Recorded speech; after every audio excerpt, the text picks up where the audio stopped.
افضلیت صدیق اکبر کا قائل ہونا کیوں ضروری ہے؟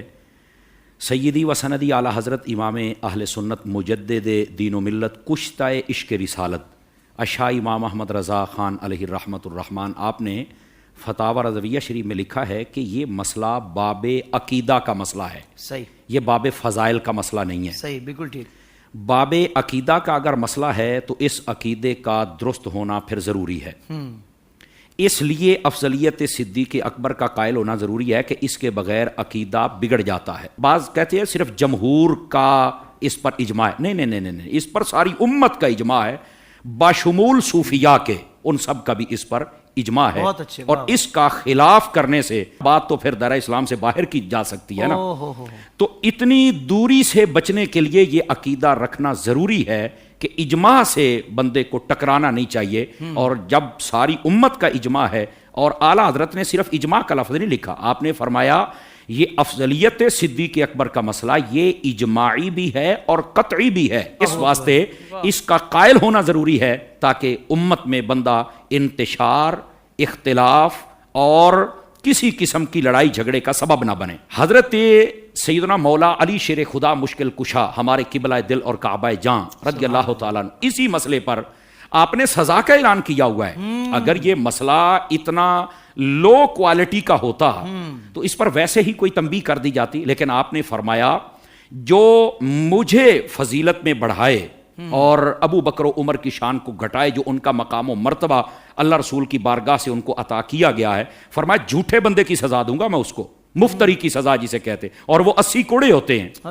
تو افضلیت صدیق اکبر کا قائل ہونا اس لیے بھی ضروری ہے کہ پنجابی کہتے ہیں بندے دے پتر بن جاؤ، اس عقیدے تے آ جاؤ، نہیں تو پھر لتر مولا علی نے مارنے جے. قرآن مجید پڑھیں تو قرآن مجید بھی اس بات پر مشیر اور دال ہے کہ صدیق اکبر رضی اللہ تعالی عنہ آپ کی افضلیت کو مانا جائے، کیونکہ افضلیت کے جو معیارات ہیں کہ آپ سب سے زیادہ متقی ہیں، اور اللہ نے فرمایا ان اکرمکم عند اللہ اتقاکم، اللہ کی بارگاہ میں سب سے زیادہ مقام و مرتبے والا اور معزز وہ ہے جو زیادہ تقوی والا ہے.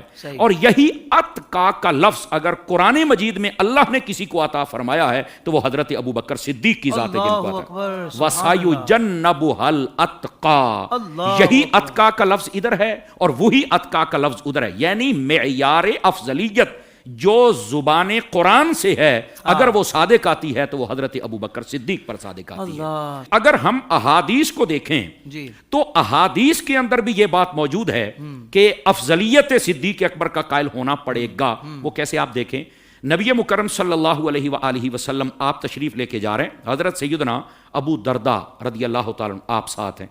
آپ فرماتے چلتے چلتے نا میرا کبھی قدم حضرت صدیق اکبر سے آگے ہو جاتا تھا، تو محبوب پاک علیہ السلام نے پتہ کیا فرمایا؟ اے ابو درداء دیکھتے نہیں ہو تم کس سے آگے چل رہے ہو؟ یہ وہ ابو بکر ہے، آج تک سورج ابو بکر سے افضل شخص پر نہ طلوع ہوا ہے نہ غروب ہوا ہے. یہ سورج نے ابو بکر جیسا افضل شخص دیکھا ہی نہیں ہے.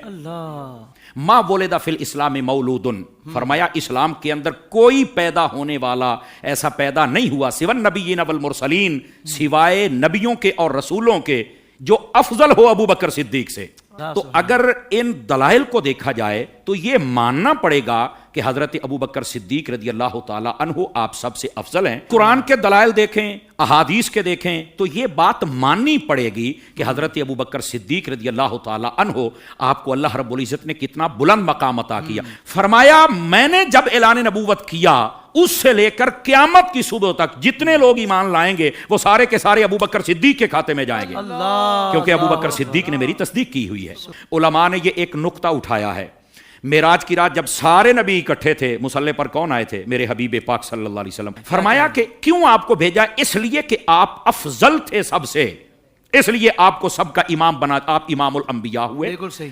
حضرت ابو بکر صدیق جب سب صحابہ کرام موجود تھے وہاں پر مولا علی شیر خدا بھی تھے، اور الفاظ کتنے سنجیدہ، خدا کی قسم قربان ان کے لفظوں پر. فرمارے میں موجود بھی تھا، میں ٹھیک بھی تھا، میں تندرست بھی تھا، میں سامنے بھی تھا. مولا علی فرمایا اس کے باوجود فرمایا ابو بکر مصلی پہ آئے گا.